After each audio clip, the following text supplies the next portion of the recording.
హైవ్యూర్స్. ప్రభాస్ అనగానే మన సినిమాలో స్టార్టింగ్ ఉన్నప్పుడు super star Krishna, super star Mahesh Babu, super star Rajinikanth, megastar Chiranjeevi, power star Pavan Kalyan ఇలా వేస్తూ ఉంటారు. Mega power star Ram Charan అని చెప్పేసి. బట్ ప్రభాస్కి ఇన్నాళ్ళేంటి రెబల్ స్టార్ అని ఉండేది. బట్ ఇప్పుడు మారింది. శ్రీ ప్రభాస్. చాలామందికి తెలియదు ఆ పేరుటువంటి అర్థం, ఆ గొప్పతనం. సాక్షాత్తు విష్ణుమూర్తి అన్నట్టు. మామూలుగా శ్రీ అన్నప్పుడు శ్రీమతి అన్నప్పుడు గౌరవార్థంగా పిలుస్తూ ఉంటారని అనుకుంటారు. బట్ అది దైవ సమానం అన్నట్టుగా కీర్తిస్తున్నట్టు. ఆ విష్ణుమూర్తితో సమానమయ్యా బాబును అన్నట్టు, అంత గొప్పడయ్యా బాబును అన్నట్టు గౌరవం ఇవ్వటం.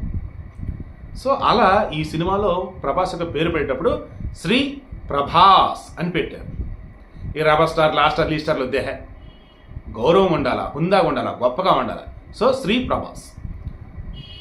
ఈయన సుధీర్ బాబు ఉన్నాడు కదా, మన మహేష్ బాబు వాళ్ళ యొక్క బావగారు. ఆయనకి అంతకుముందు నైట్రో స్టార్ అని ఒక బిరుదు ఉండేది. రీసెంట్గా హరహర మహాదేవ హరహర శంభులో సినిమా వచ్చింది. అందులో ఆయనకు సుధీర్ బాబుకి సంబంధించి నవదళపతి అని చెప్పేసి వేశారు.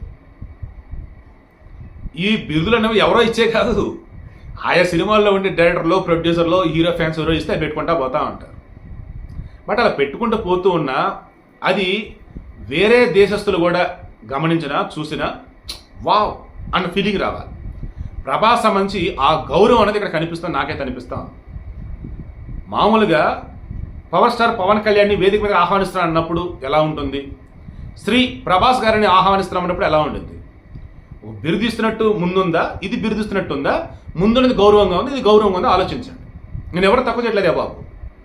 పేర్లకు సంబంధించి దాని ముందు ఏదన్నా మనకి పెట్టుకుంటూ ఉన్నప్పుడు అది ఎంతో గౌరవంగా ఉందాగా గొప్పగా ఉండాలి. అది ప్రభాస్కి సంబంధించి నాగశ్విన్ ఎంతో ఆలోచించి గొప్పగా ఈ కల్కి సినిమా ద్వారా పెట్టున్నాడు. ఇక్కడి నుంచి ప్రభాస్ని డార్లింగో రెబల్ స్టార్ కాదు, శ్రీ ప్రభాస్ అని అంతా పిలవాలి, పిలుస్తారని అనిపిస్తుంది నాకైతే.